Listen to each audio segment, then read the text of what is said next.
Self-purification, exploring the path to inner harmony. In the name of Allah, the most gracious, the most merciful. Welcome to the first session of our course, Self-Purification, exploring the path to inner harmony. Today, we embark on a transformative journey to uncover the depths of the self, its relationship with the Creator, and how we can align it with our higher purpose. Imagine this. You're standing at the edge of a serene forest. Sunlight filters through the leaves, and a gentle breeze carries the scent of fresh earth. This forest represents your inner self, an expansive, untapped space waiting to be nurtured. Today, we take the first step into this forest together. Let us reflect on this Quranic verse. By the self and He who proportioned it, and inspired it with discernment of its wickedness and its righteousness.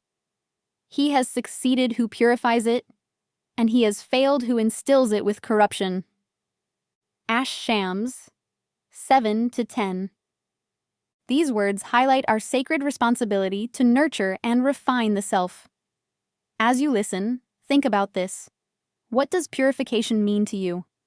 How would a purified self transform your daily life?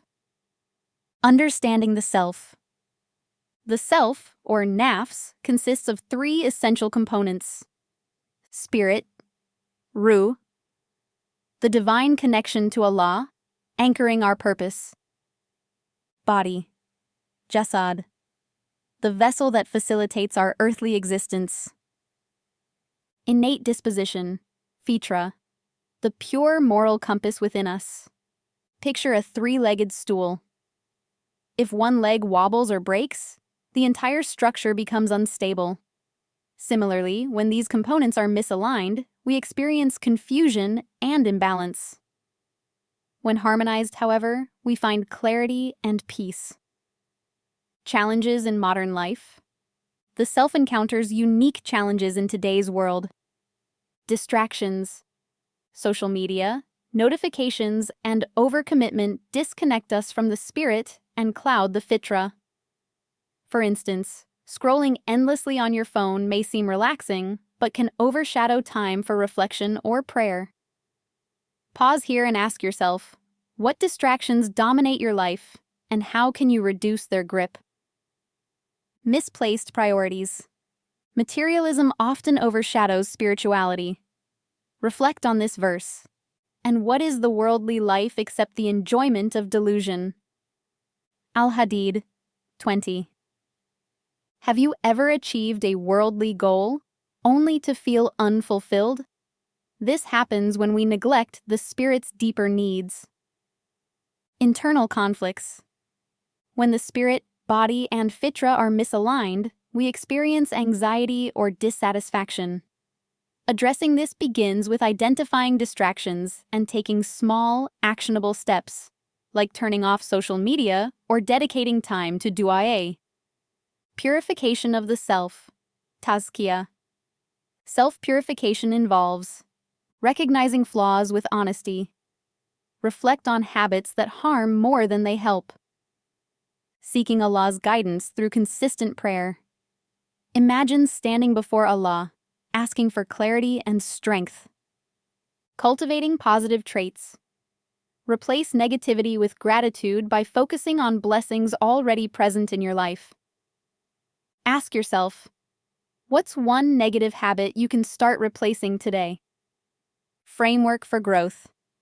Here are actionable steps to help regulate and refine the self. Daily reflection.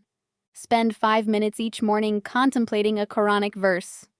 Write down how it applies to your day. Gratitude practice. Every evening, list 3 blessings. For example, a smile from a loved one, a kind word, or the beauty of a sunset. Mindful worship. Engage in prayers with full focus, imagining yourself standing before Allah. Let this strengthen your connection and bring peace. Digital detox. Disconnect from technology. Use this time to connect with nature, read, or engage in meaningful conversations. Seek knowledge, regularly study Islamic texts to deepen your understanding of the self and its purpose. Which step resonates with you the most? Write it down and commit to starting it this week. Exploring the history of the self. The self is shaped not only by its immediate environment, but also by historical and cultural influences. For example, inherited beliefs about success or societal norms may impact your values today.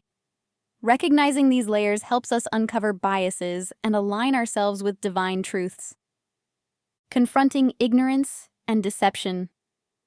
Ignorance and self-deception are major barriers to self-purification. To overcome these, identify triggers of fear, avoidance, or doubt.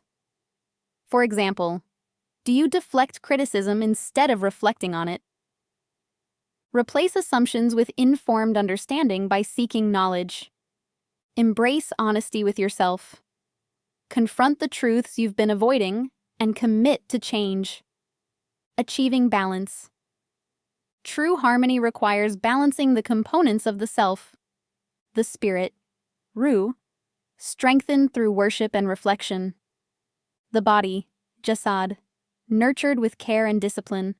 The innate disposition, fitra, preserved by aligning actions with values. Pause for a moment. Reflect on your life. Which aspect of yourself, spirit, body, or fitra, needs more attention? Write down one specific improvement you can make. Reflection exercise. Imagine yourself as a tree. The roots are your spirit, anchoring you to Allah. The trunk is your body, providing strength and stability. The branches represent your fitra, reaching toward goodness. Now ask yourself, are your roots deep and strong? Is your trunk stable? Are your branches growing in the right direction? Write down one specific area to improve and a step you will take to nurture it. Closing and next steps.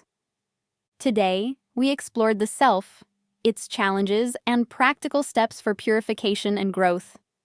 As you reflect on this session, remember, the self is a sacred trust. Care for it with sincerity. Growth is a journey. Progress happens through small, consistent steps. In our next session, we'll dive deeper into fitra and kasb, how innate disposition and acquired traits shape our decisions. Let us conclude with this prayer.